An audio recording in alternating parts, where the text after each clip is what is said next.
Hello and welcome to 360 Sports on Trust TV. I am Emmanuel Fashemi.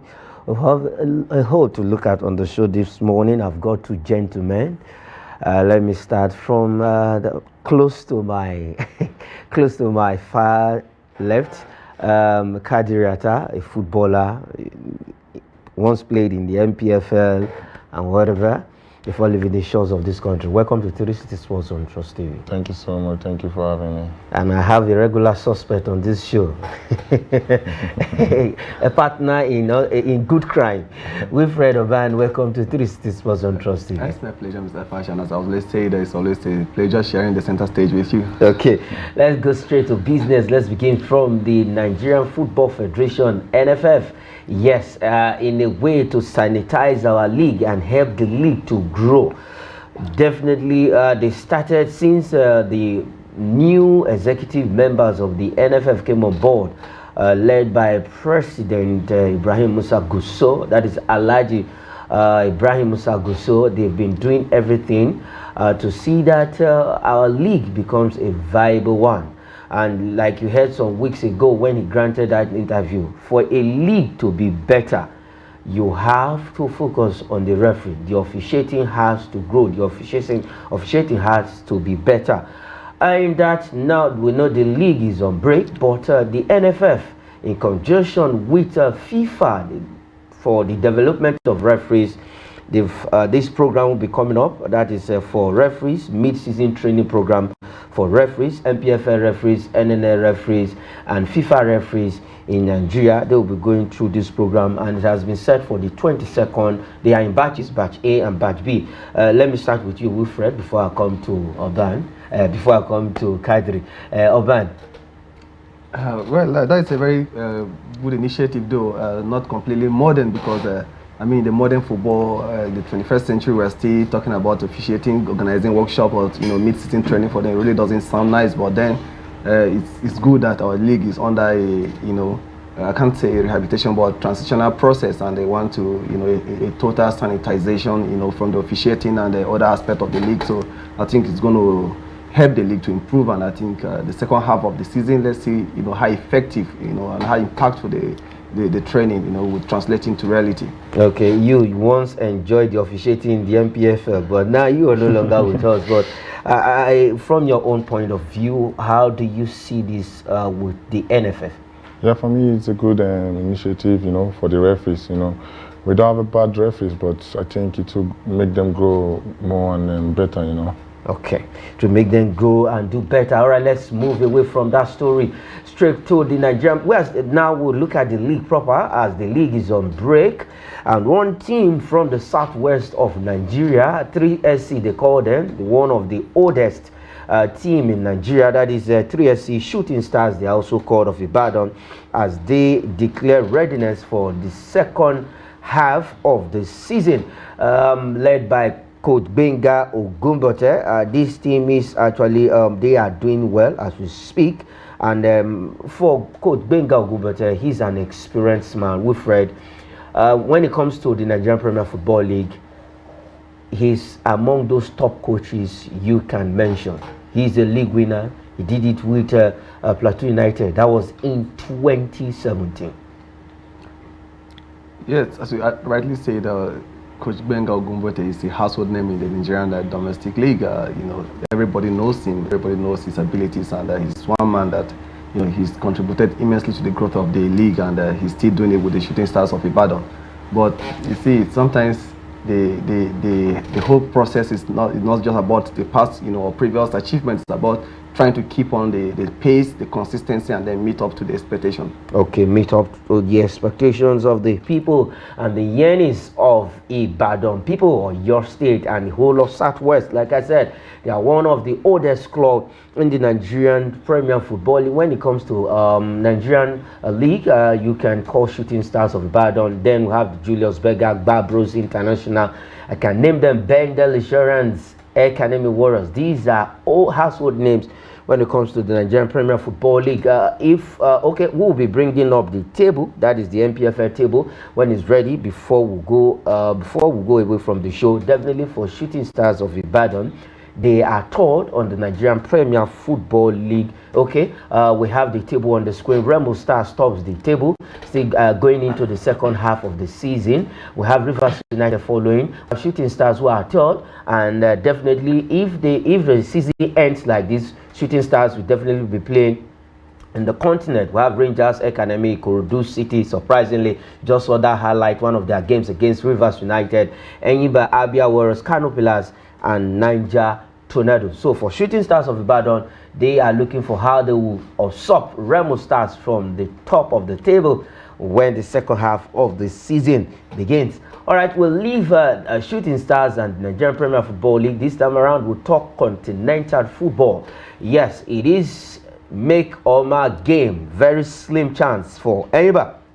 Already they have flown out of the country to Egypt early enough for this particular game against Zamalek of Egypt. I will come to you, Kadri, just one or two about Enyimba. This game they must win if they want to qualify for the next round. That's the knockout stages of the CAF Confederations Cup. Yeah, I think it's a tough task for them, you know, because they're going to Egypt to play against Zamalek. Yeah, Zamalek. They're one of the best teams in African football, you know. But I think everything is possible, you know. I think they can do it. I think they can get a point. I think they can win there. Okay. Now, Wilfred, Ideye was saying the importance of beating Zamalek. No matter if they win that game, they just need to win, and their hope lies in the game between Al Masry and Black Maputos of Mozambique. But what anybody needs to do is just beat Zamalek first, and then look out for what happened between the Black Bulls and Al Masry of this Egyptian club side. So as it stands right now, who is going to do each other a favor? But from your own end, Enyimba in a very dicey situation. Yeah, one could actually consider to be a very tight work, you know, for the People's Elephant. But if you consider how modern football, you know, turns out sometimes, we've watched it against Barcelona, against Paris Saint-Germain, you know, coming from a 4 goals deficit, you know, to level and then, you know, clean the win. So it's possible in modern football, everything is possible. And then for the fact that they've acquired the services of Nigerian striker Brani Day, who, you know, won the Nations Cup with Nigeria in 2018, played for West Bromwich Albion, and he's got a lot of huge, you know, experience and is in the team now. So I think it's actually going to be a morale boosting for them, and it's just for the players to be psyched and understand, you know, how important the away game is for them, and then trust me, everything is possible.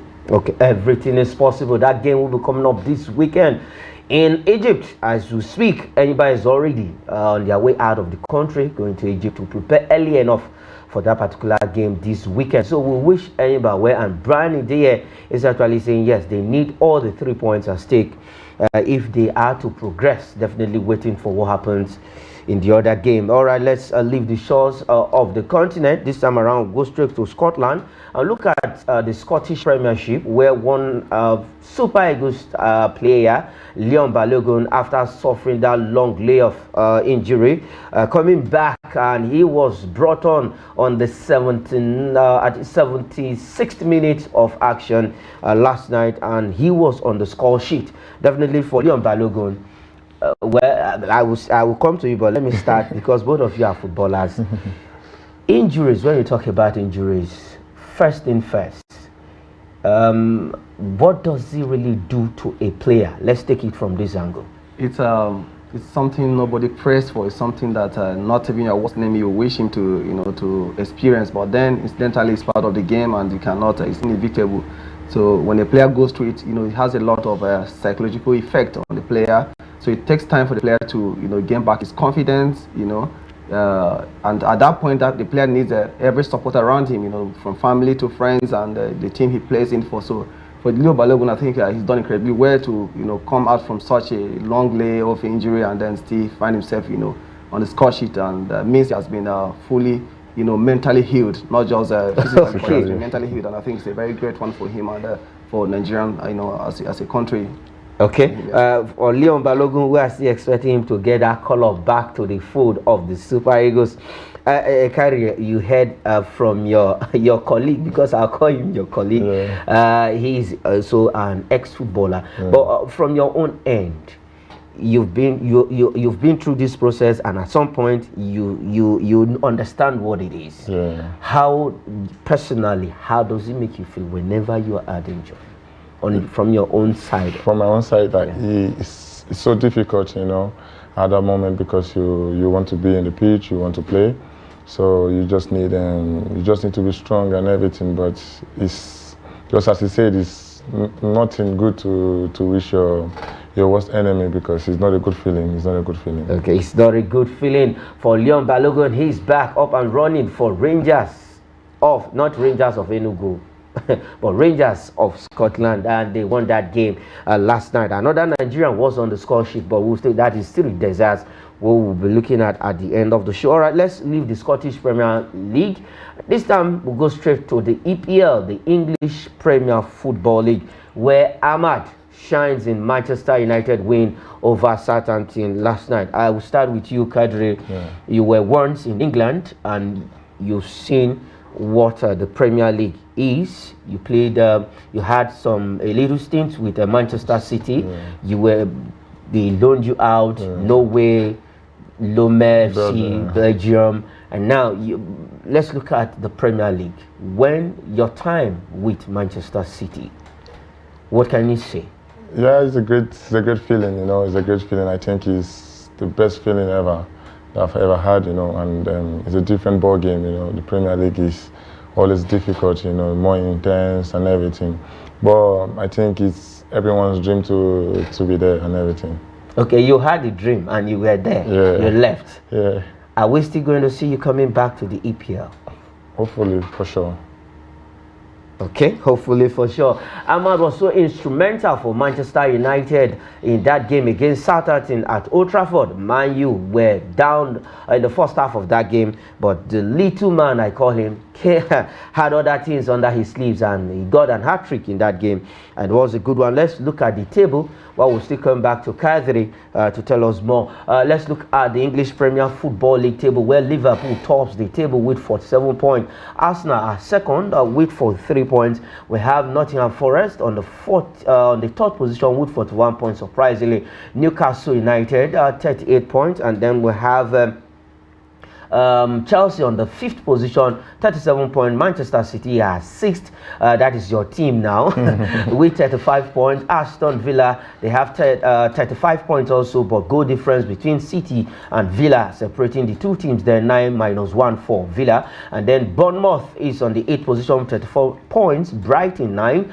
with 31 points. Brighton ended their 8-game on winless run against Ipswich Town yesterday with that 2-0 victory. We have Fulham on the 10th position with 30 points, and then the flip side of the table for Manchester United, yes, they push up the ladder. Let's look at the flip side of it, of the English Premier Football League. But Brentford starts on the second side with on the 11th position with 28 points. We have Manchester United 12th now with 26 points, same points with West Ham, who are 13, -3 and -14 goal difference for Man U, and then West Ham with -14 goal difference. Tottenham Hotspur, another London team. The two London teams are actually following each other, West Ham and Tottenham. Another London team there with on the 15th position, that is Crystal Palace, and then Everton occupies the 16th position with Southampton, who wanted to run away with that victory last night at Old Trafford with 6 points. Now, you were with City. Yeah.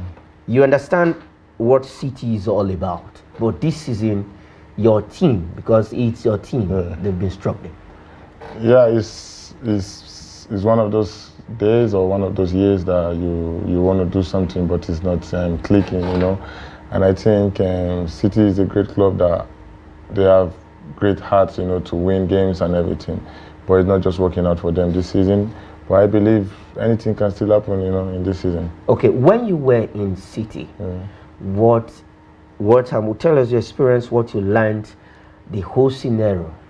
Yeah, it was a good experience for me because I trained under Pep Guardiola and the big boys and everything. It was good. It was good. It was just like more of you know, pressing, you know, winning the ball back, you know, keeping possession, you know. That's just it. Okay, now if you get a call from Pep, hey Kadri, will you go back to City? For sure, 100%. 100%. Okay, we will still be looking at the English Premier Football League game, but now let's go straight to Spain, where we have the Spanish Copa del Rey games that were played also last night. One team, yes, after they were hammered 5 in the Super Copa final, they replied the same number of goals to their opposition in the Spanish Copa del Rey round of 16 game. I will still stay with you, Kadri. Yeah. Real Madrid is one big club in Europe, and last night they showed their class. It's another thing for a team to lose, and it's another thing for a team to bounce back. Yeah, I think they did a very good job yesterday by bouncing back from the defeat against Barcelona in the final.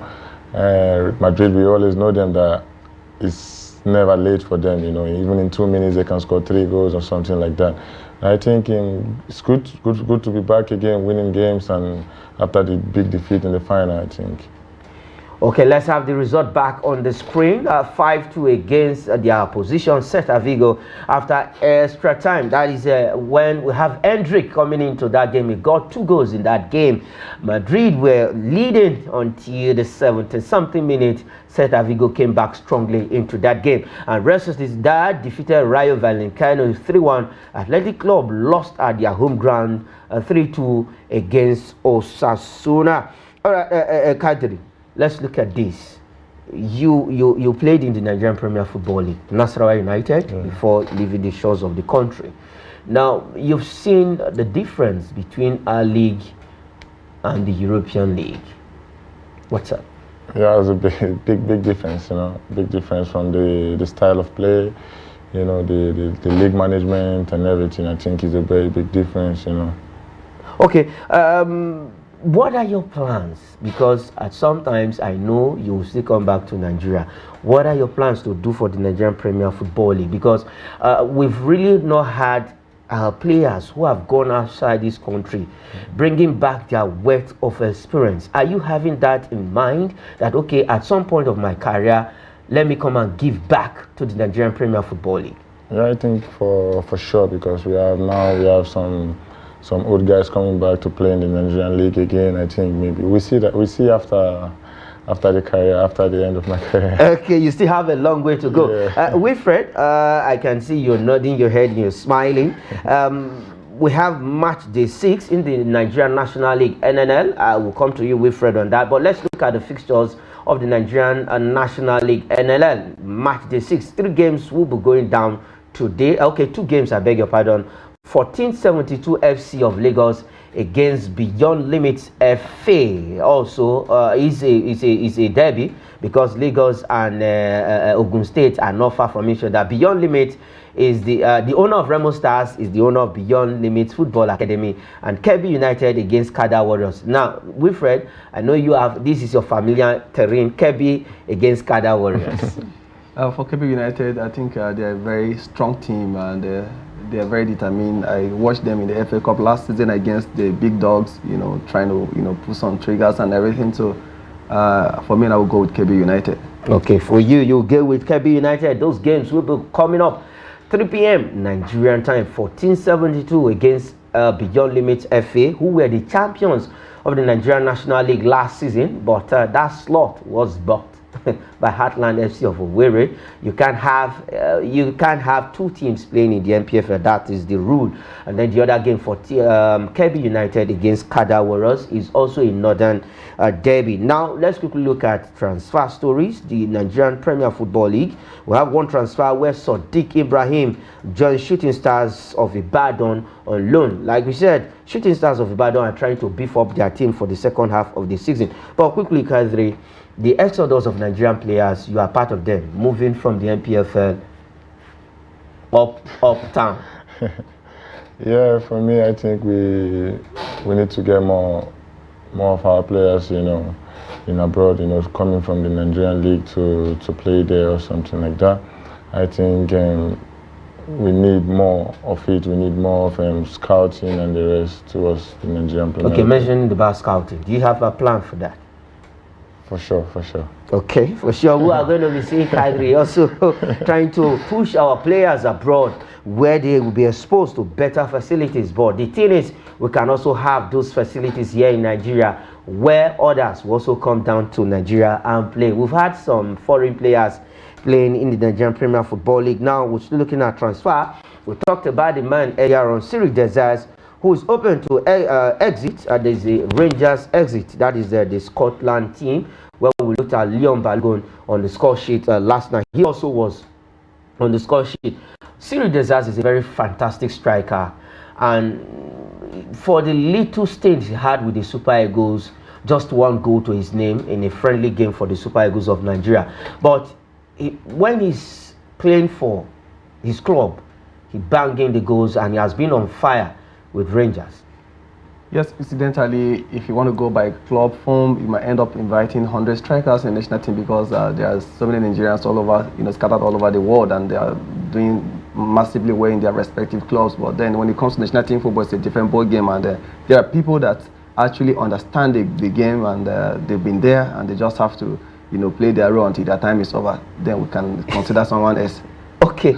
But comparing Cyril Desires to, let me talk to you, Kadri. I will not talk to him. Comparing the strikers we have now in the Super Eagles, we have Osimhen, we have Demola Lookman, a winger, we have Samuel Chukwueze, we have Sadiq Umar. Because of injury, he has not really hold his own with the Super Eagles.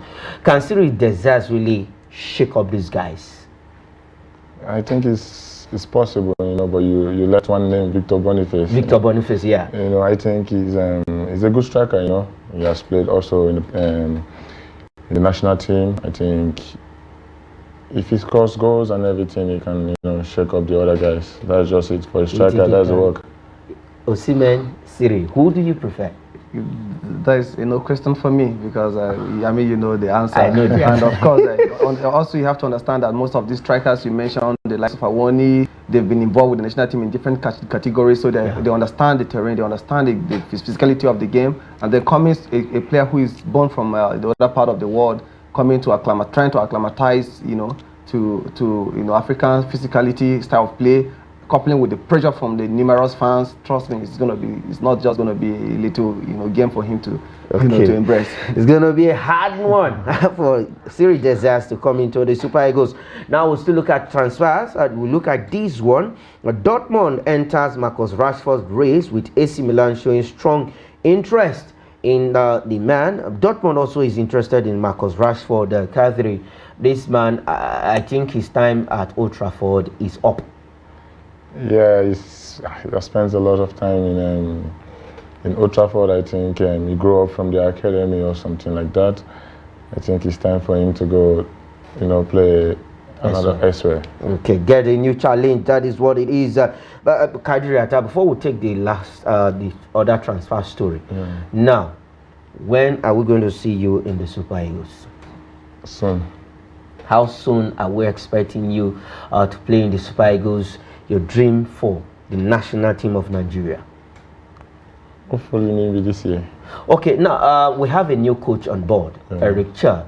You are a young man, and you followed the national team keenly. In your own view, Eric Chell for the Super Eagles, how far can he take us? We need to wait and see, We need to wait, see the games, see how he selects his players and everything, then we know how far he can take us. Okay, we know how far he can take us, and we'll look at this one. West Ham keen on Ansu Fati, another young man who plays with Barcelona. He was on loan to Brighton before leaving, and now West Ham, Tottenham Hotspur are actually looking for the services of he's a Ghanaian, but he's playing for the Spanish national team. Wilfred, I can see you are smiling. Yeah, Ansu Fati, unfortunately, he broke into the scene as a prodigy with high expectation, not just for the Catalan fans, but sport enthusiasts all over the world. And then he struggled with playing time, he's coupled with injuries, and I think following the departure of the legendary Lionel Messi, I think the crown was too heavy for him to wear, and he was loaned out, to the EPL, to Brighton, which he struggled with game time, but was able to record 19 appearances, to his name, and then went back to his parent club, which is Barcelona, and then he's still struggling. So for me, I think if the comfort zone becomes uncomfortable, I think it's a high time for you to look for somewhere else and re-establish yourself and be able to rewrite your story in a different way where people understand that yes, this is the answer that we once had high expectation and we're hoping to see him break on a bigger stage than he's ever lived. Okay, now Kadri, what will be your advice for upcoming footballers who are aspiring to be like you and also aspiring to be at the top? Just keep working hard and just keep praying. Keep praying, working hard. And how hard working are you? Can you tell us some? Just very hard. Okay, just very hard. We heard it from Kadri. If you really want to be at the top of your game, keep working hard. One example I also mentioned on this show is CR7, hard work man. And that is why he is where he is today. We just saw the mega box contract extension with Anasar just some days ago. But that is why we'll be leaving it on the show. But we will not just leave it like that. Kadri, thanks for coming on 360 Sports. Thank you so I much. am still hoping to see you with the Super Eagles. Thank you so much for having me. It's a pleasure to be here with you guys. And all right, usual suspect on the show. My thanks never goes to you, but to Trust TV with this beautiful ambience and always giving me the privilege to share the center stage with my friend. Fash. All right, that is it on the program 360 Sports. Coming to your screen from Trust TV, I am Emmanuel Fashimi. Thanks for watching.